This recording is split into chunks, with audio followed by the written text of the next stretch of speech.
नमस्कार भक्तांनो, हर हर महादेव.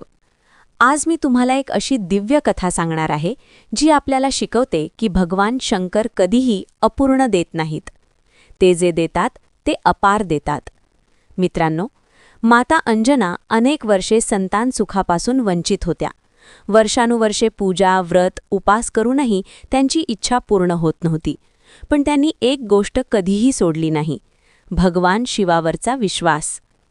माता अंजनांनी संपूर्ण श्रद्धेने भगवान शंकरांची आराधना सुरू केली. ना दिखावा ना अहंकार, फक्त शुद्ध मन, अश्रूंनी भरलेले डोळे आणि एकच मागणी: हे महादेवा, मला संतान सुख द्या. त्यांची भक्ती पाहून भगवान शंकर प्रसन्न झाले.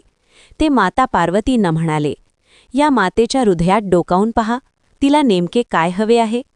माता अंजनांची इच्छा होती सामान्य संतान नव्हे, तर ईश्वर भक्त, पराक्रमी, दिव्य संतान.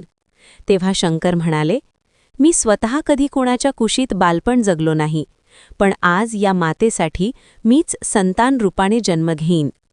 मित्रांनो, म्हणूनच भगवान शंकरांचा अंश म्हणून हनुमानजींचा जन्म झाला. आणि लक्षात ठेवा, शंकर कधी एकटं देत नाहीत. माता अंजनांना केवळ एकच नव्हे तर अनेक तेजस्वी पुत्रांचे वरदान मिळाले. यातून एक मोठा संदेश मिळतो: शिवाची कृपा उशिरा येऊ शकते, पण ती कधीच अपुरी नसते. भगवान शंकर आपल्या भक्तांची कठोर परीक्षा घेतात. विश्वास, संयम आणि श्रद्धा तपासतात. पण जे टिकतात त्यांच्यावर कृपेचा वर्षाव करतात. मित्रांनो, भगवान विष्णूंनाही शंकरांनी परीक्षा दिली होती. पण त्या परीक्षेत यशस्वी झाल्यावर सुदर्शन चक्रासारखे अमूल्य वरदान मिळाले. याच कारणामुळे देवसुद्धा शंकरांपासून थोडे भयभीत असतात.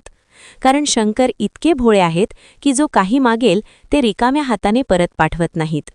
रावणाला सोन्याची लंका मिळाली, भस्मासुराला वरदान मिळाले आणि साध्या भक्तालाही असीम कृपा मिळते. म्हणूनच मित्रांनो, जर जीवनात कोणतीही अडचण असेल, संतान सुख, आरोग्य, मानसिक शांती, तर कोणत्याही आडमार्गाला न जाता थेट शिवभक्तीचा मार्ग स्वीकारा. दररोज 1 लोटा पाणी, 1 बेलपत्र आणि ओम नमः शिवायचा जप इतकंच पुरेसं आहे. लक्षात ठेवा, स्वतः केलेली भक्तीच फल देते. दुसऱ्याने केलेल्या जपाचा लाभ पूर्णपणे मिळत नाही. शिवकथा ऐका, शिवभजन करा आणि मनापासून विश्वास ठेवा. महादेव कधीच निराश करत नाहीत. शेवटी एवढंच म्हणेन, शिवाला जिंकायचं असेल तर फक्त प्रेम आणि श्रद्धा लागते. हर हर महादेव. जय भोलेनाथ.